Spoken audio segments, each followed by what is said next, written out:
Pivot points.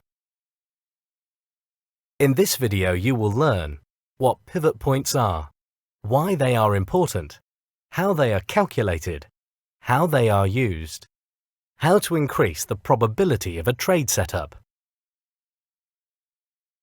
Pivot points are a way of determining key support and resistance levels.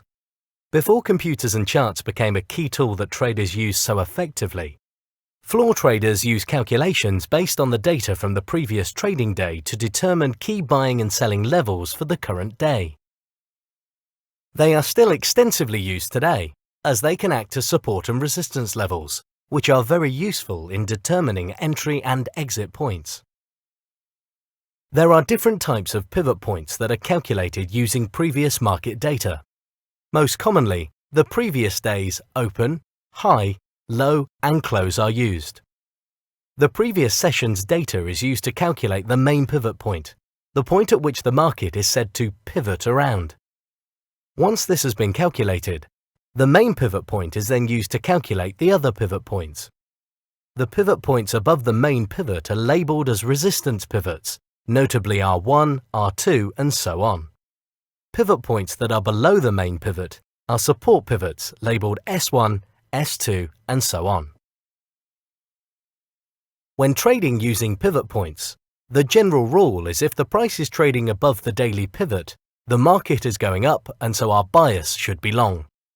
The main resistance levels are R1, R2 and R3. But all pivot points can be used as both support and resistance levels in certain instances. For example, if the R1 pivot level gets broken as resistance, it can then act as a potential support once price moves back to it. If the price is trading below the daily pivot, then our bias should be short. The main support levels are S1, S2 and S3. If the S1 pivot level gets broken as support, it can then act as resistance when the price retraces back to it. We can also use pivots as targets for taking profits. Targeting the next pivot point can give the trader a consistent way of taking profits. For example, if we bought at the daily pivot, we could take profits at the R1 pivot. As with all support and resistance levels, there is strength in numbers. The more pivot points that we have lined up at a certain area on a chart, the higher probability there is of a price reacting to that area.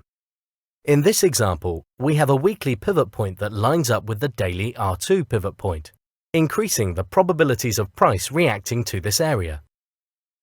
So far, you have learned that pivot points can act as very strong support and resistance levels, and are calculated using the previous period's open, high, low and close.